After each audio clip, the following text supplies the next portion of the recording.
Now we're going to talk to Representative Allison Schwartz. She is the Vice Chair of the Budget Committee in the House.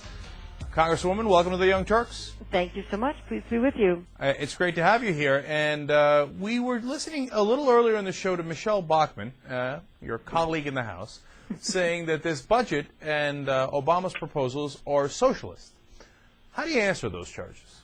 Well, it's almost hard to even give them enough credibility to answer them. That's just, what does that mean? It's such a ridiculous charge when what we are obviously trying to do and are doing is making some very serious investments to tackle some major challenges facing our families and our businesses and our economy. And, to even suggest, was she sort of saying that most broadly in terms of everything, or was she talking particularly about health care? It's just, broadly, it's a scare tactic isn't actually real. Broadly and in regards to health care. She mentioned both specifically as the final step towards socialism, she said. So if it is a penultimate step, I'd like to know what you guys are going to do for the ultimate step when you go, exactly aha! What we do next year. We are now officially. No, all right. So let's talk about reality then. One, on health care, something, it's an interesting approach, designating money towards health care proposals that are to come. I have to be honest, Representative Schwartz, I don't know how that works. Mm-hmm. How do we put something into the budget without knowing the contours of the health care proposal that's going to be written later? Yeah, it is actually a mechanism we use particularly when the president wants to, or we do in Congress, want to set aside a certain amount of money. There have been some estimates made.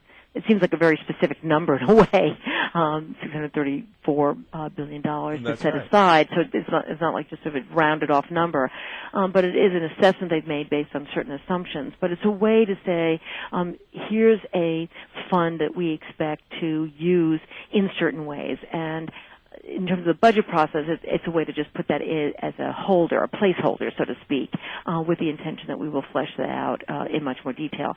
Of course, even the budget that was presented by the president, just to give you a little more background again, is actually a two-step process this year because of the new president. He's giving us broad parameters in terms of the budget, where he expects to go, and then he will, toward the end of April, be giving us a more detailed budget. And then, of course, we turn the budget over, in a sense. We sort of pass a budget resolution and then give it to the Appropriations Committee that gives even more detail to how we actually will spend these dollars.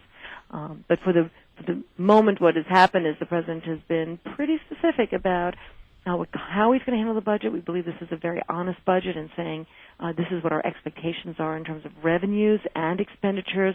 We think that the last 8 years the Bush administration was not honest about some of either the expenditures, particularly around the war, or revenues coming in around some of the tax policies, and then how we're going to meet our obligations and how we're going to make serious investments in education, in energy, and in health care. We're talking to Representative Allison Schwartz. She's from the 13th Congressional District of Pennsylvania.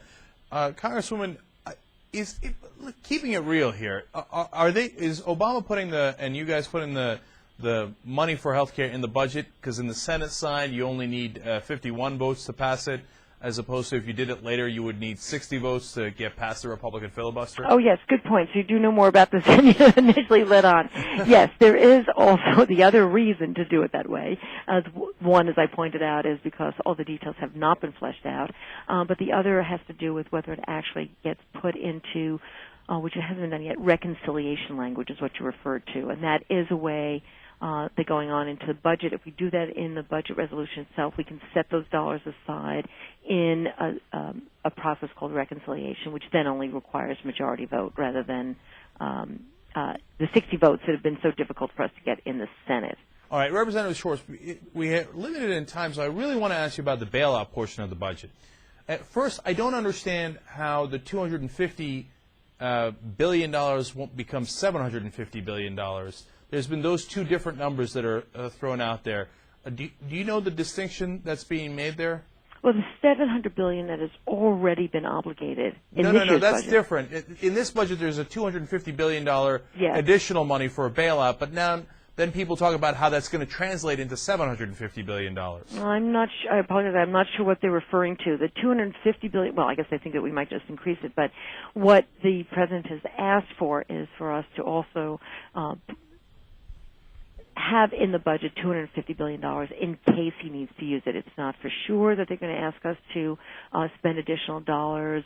But if you authorize it, does he have the ability, without coming back to Congress, to spend that money? That is a good question. If it's in the budget resolution, it still has to go through an appropriations process and an authorization. So there are other steps along the way. And what are the chances that that particular provision survives all of this? Because I know both progressives and conservatives have issues with that part of the budget. I know I do.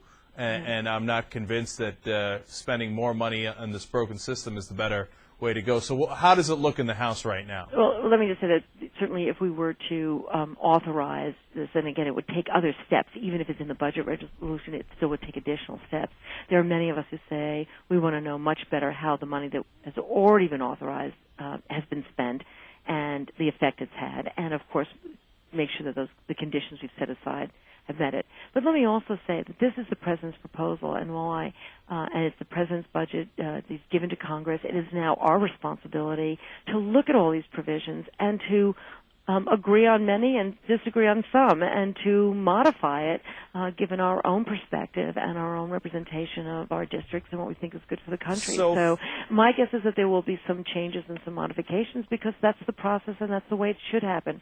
We're not going to pass it exactly the way the President gave it to us. So finally, Representative Schwartz, what are your thoughts on that $250 billion of further bailout money? Well, I think there might be some willingness to set it aside, because again, from a purpose of budgeting, to know that that money might be used and we ought to account for it, and we ought to know that it could be a part of our deficit.